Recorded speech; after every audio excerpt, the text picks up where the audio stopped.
Hello বন্ধুগুলা, তো দেখো আমার কোয়ার্টারের পিছনে আমের গাছ আছে। তো দেখো কত সুন্দর কাঠবেড়ি ঘুরে বেড়ায় লাগছে। তো এই দেখো।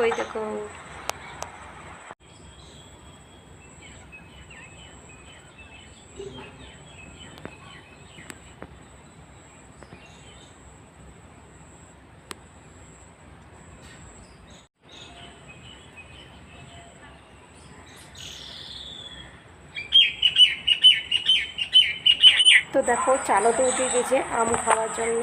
তো চালত অনেক আম পড়ে থাকে না, তো আম খায়। তো দেখো আমগুলো খায় কি অবস্থা করছে।